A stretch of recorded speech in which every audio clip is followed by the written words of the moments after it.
आज दिन और रात बराबर, कल से दिन छोटे रात बड़ी होगी। देखिए उज्जैन के जिवाजी वेधशाला में खगोलीय घटना। जिवाजी वेधशाला के अध्यक्ष राजेंद्र प्रकाश गुप्ता ने बताया कि खगोलीय दृष्टि से आज का दिन काफी महत्वपूर्ण है। हम जानते हैं पृथ्वी सूर्य के चारों ओर परिक्रमा करती है, जिस कारण सूर्य हमें कर्क रेखा से मकर रेखा के बीच गति करता हुआ दिखाई देता है।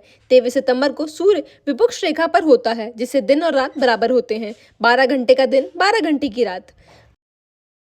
आज के दिन शरद समाप्त कहलाता है। सूर्य अब से दक्षिणी गोलार्ध में प्रवेश करेगा। उत्तरी गोलार्ध में दिन छोटे और रात बड़ी होने लगेगी। सूर्य की किरणें तिरछी होने से उसकी तीव्रता कम होगी। शरद ऋतु का अनुभव होने लगेगा। 22 दिसंबर तक ये स्थिति रहेगी। इस पूरी घटना को आज दिन भर शंकु एवं नाथजी वाले यंत्र से देखा जा सकता है। कल से फिर शरद ऋतु का आगमन है, किस तरह से ये यहाँ पर देखा जाता है? हम जानते हैं कि पृथ्वी सूर्य के चारों ओर परिक्रमा करती है, जिस कारण कुछ दिन काफी महत्वपूर्ण रहते हैं। उसमें से एक दिन है 23 सितंबर।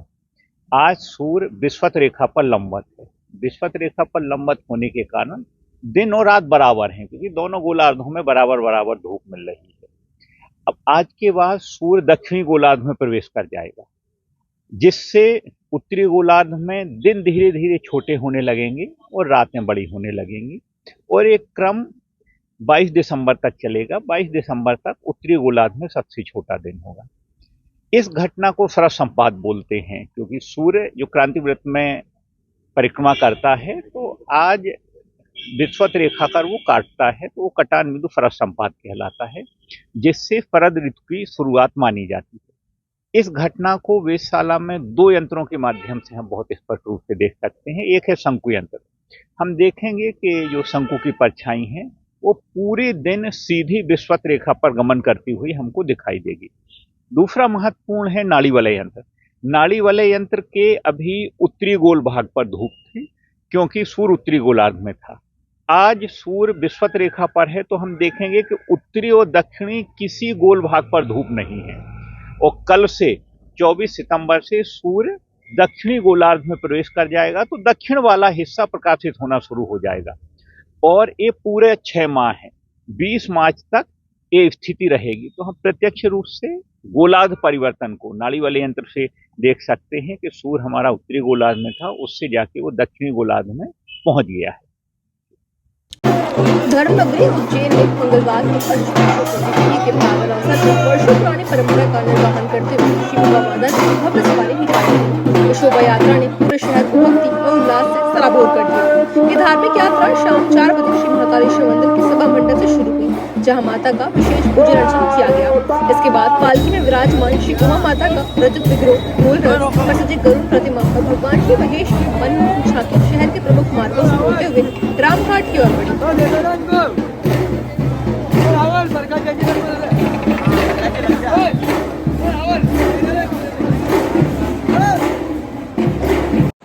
महाकालेश्वर मंदिर में उमा सांझी महोत्सव के रूप में माता पार्वती सांझिया बांटती है। जैसे घरों में भी बच्चियाँ जो होती है वो गोबर से बांटती है और संध्या के गीत गाती है। ऐसा ही भगवान पार्वती माता और सती माता ने भी संध्या का उत्सव मनाया था। उसी को लेकर यहाँ पे भी महाकालेश्वर मंदिर में 5 दिवसीय उत्सव ये मनाया जाता है। दूज, आज दूज है। दूज के दिन भगवती माता की सवारी निकलती है। उसमें जो 5 दिन संध्या जो करागुली से बनती है उसका विसर्जन होता है, और माता जी नदी तक जाती है, वो वापस पुनः नदी से महाकाल को आते हैं। वर्ष में यहाँ जितनी भी सवारी निकलती है वो भगवान भोलेनाथ महाकाल की निकलती है, लेकिन वर्ष में एक बार माता स्वयं पार्वती भी, तो शिव और शक्ति दोनों की ही यहाँ से महाकाल मंदिर से परंपरागत सवारियाँ निकलती है। और आज जो ये संध्या की जो पालकी है, जिसमें पालकी में माता जी विराजित होकर नगर भ्रमण पे गई है, और नगर भ्रमण करते हुए नदी से उनकी पूजा करते हुए पुनः अपने महाकाल मंदिर में उपस्थित हुए हैं। ये नगर का पूरा भ्रमण माता पार्वती स्वयं भी करती है, और आज उन्होंने नगर भ्रमण किया। महाकालेश्वर भगवान की जब सवारी निकलती है, और उस सवारी में जिस प्रकार से शासन प्रशासन की ओर से गार्ड ऑफ दिया जाता है, तो उसके हिसाब से ही बटालियन रहती है, घुड़सवार रहते हैं, और बैंड भी शासकीय होता है। ये सब जैसे भगवान बाबा महाकाल की सवारी शासकीय ठाट बाट से निकलती है, उसी तरह से माता जी की भी सवारी ठाट बाट से निकाली जाती है। उज्जैन महाकाल मंदिर आने वाले भक्त अब महाकाल लोक को टूरिस्ट डेस्टिनेशन समझकर यहां रील बना रहे हैं। हाल ही में महाकाल लोक में अर्धनंग होकर अपनी बॉडी दिखाते हुए एक युवक ने वीडियो बनाकर सोशल मीडिया पर डाला। वीडियो में महिला श्रद्धालु को उसे बॉडी दिखाते हुए बताया गया। महाकाल लोक में इस तरह का वीडियो सामने आने के बाद मंदिर समिति ने युवक पर कार्रवाई की बात कही। महाकाल लोक में एक युवक का वीडियो वायरल हो रहा है। इंस्टाग्राम पर गोलू बंजारा नाम से बने पेज पर यह वीडियो करीब एक हफ्ते पहले पोस्ट किया गया था, जिसमें युवक ने ऊपर के शरीर पर कुछ भी नहीं पहना और वो महाकाल लोक में खड़े होकर अलग अलग पोज दे रहा है।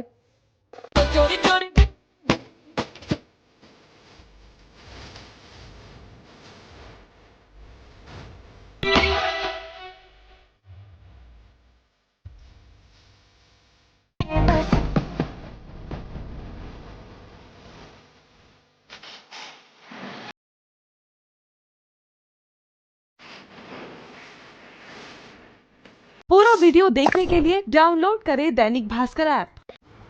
इंदौर के रानीपुरा इलाके में सोमवार रात बड़ा हादसा हुआ, जहां एक 5 मंजिला बिल्डिंग अचानक ढह गई। हादसे में 6 लोगों के दबे होने की आशंका है। बारिश से बिल्डिंग में दरारें आने के कारण ये घटना हुई। मौके पर पुलिस, फायर ब्रिगेड और नगर निगम की टीम ने राहत और बचाव कार्य शुरू कर दिया है। घायलों को अस्पताल भेजा गया है और हालात पर अधिकारियों की नजर बनी हुई है।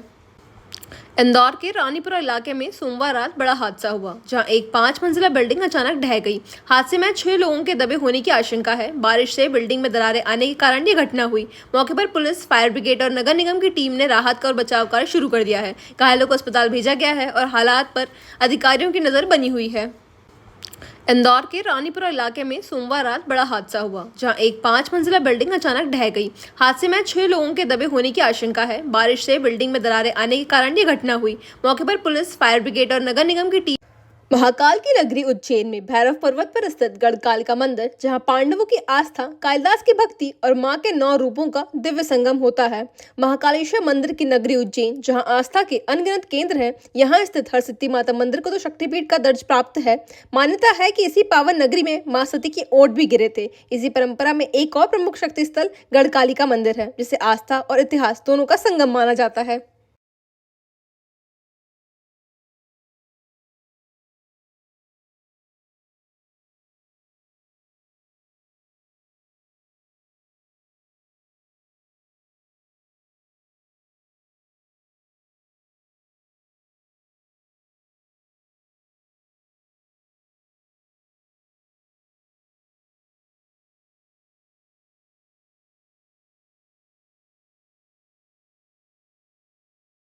क्या महत्व है मंदिर का, कौन सी देवियाँ विराजमान हैं? ये उज्जैन अवंतिका नगरी में गढ़कालिका माता जी विराजमान है। इसे शक्तिपीठ भी कहा जाता है। उज्जैन अवंतिका नगरी में 3.5 काल विराजमान है। सबसे पहले बाबा महाकाल, फिर आती है काल गढ़कालिका माता जी, उसके बाद काल भैरव और अर्धकाल। ठीक है, ये अष्टादश शक्तिपीठ में से भी एक शक्तिपीठ है। 3.5 काल में से एक काल है। 10 महाविद्या में से एक महाविद्या है और 51 शक्तिपीठ में से एक शक्तिपीठ है। ये कालिदास की आराध्य देवी भी है साहब। कौन से नंबर का शक्तिपीठ आता है और यहाँ किस तरह की मान्यता है? क्या यहाँ पे देवी का अपर लिप से गिरा है और ये 5वें नंबर का शक्तिपीठ है। हर मंदिर में आपको पुरुष वर्ग पुजारी मिलेंगे। ये पूरा ऑल इंडिया में एक शक्तिपीठ ऐसा है जहाँ पे लेडीज पूजा करती है। पुजारी द्वारा, यहाँ पे लेडीज पुजारी द्वारा श्रृंगार किया जाता है माता का। उसके बाद लोग दर्शन करते हैं। कालिदास से भी जुड़ा हुआ है? कालिदास को माता जी ने इस स्थान पे दर्शन दिए थे। इस स्थान पे ही विद्वान बने थे कालिदास जी महाराज। 9 दिन तक किस तरह का विधान है यहाँ का? 9 दिन पे रोज माता का अलग अलग स्वरूप में श्रृंगार होता है। जैसे आज जो आप श्रृंगार देख रहे हो, ये ब्रह्मचारिणी जो देवी है, उनके रूप में देवी आज भक्तों को दर्शन देगी। ऐसे 9 दिन में अलग अलग देवी दर्शन देती है भक्तों को। तंत्र मंत्र की साधना से हाँ, तंत्र मंत्र की देवी भी कहा जाता है। यहाँ पे पौराणिक काल में यहाँ पे तंत्र जो साधक लोग रहते थे यहाँ पे तंत्र मंत्र भी करते थे, पर अब जो स्थितियाँ देखते हुए ये सब चीज़ें बंद हो चुकी है। अब सिर्फ यहाँ पे माता जी का दूध दही पंचामृत से अभिषेक होता है, उसके बाद श्रृंगार होता है, फिर सभी भक्तों द्वारा भक्तों के लिए देवी का पट खोल लिया जाता है, फिर देवी सब भक्तों को दर्शन देती है। आज किस तरह से मंदिर की सजावट की गई? आज जो देवी दर्शन देगी ब्रह्मचारिणी रूप में देवी भगवती आज दर्शन देगी भक्तों को। ऐसा करने आकर्षक गन्ने का ये सजाया गया है, गन्ना स्वरूप डेकोरेशन, जैसे कल गुफा बनाई थी, आज गन्ना, फिर ये गन्ने का सजावट होने के बाद सबको वितरण प्रसाद स्वरूप दिया जाएगा। आपका नाम? मेरा पंडित श्याम तिवारी। जैसे ये नींबू की मालाओं को मुंड स्वरूप यहाँ पे देवी को नींबू चढ़ते हैं, जो मुंडों की माला रहती है वो महाकाली को चढ़ते हैं, तो मुंड स्वरूप लोगों लेके आते हैं मनोकामना के लिए, वो देवी को चढ़ाते हैं, तो इसलिए मुंड स्वरूप नींबू चढ़ते हैं यहाँ पर। क्या किस तरह की मनोकामना है उससे? सर्व मनोकामना सिद्ध्यर्थम, जो भी भक्त माता से अपनी मनोकामना लेके आता है सच्चे मन से, उस भक्त की मनोकामना माता अवश्य पूरी करती है। यहाँ से कोई भी खाली हाथ नहीं गया कभी, जो भी मांगा है सब मिला है यहाँ पे। साथी भी बनाते हैं? हाँ, हर मनोकामना लेके आते हैं, उल्टा साथिया बनाते हैं, फिर लोगों की जो मनोकामना पूर्ण हो जाती है उसके पश्चात वापस उस साथिये को सीधा करते हैं, और भगवती के लिए चोला श्रृंगार आदि साड़ी वगैरह सब चीजें लाते हैं, भगवती का धन्यवाद भी करते हैं कार्य होने के बाद। अनेकों दूर से श्रद्धालु भी आते हैं।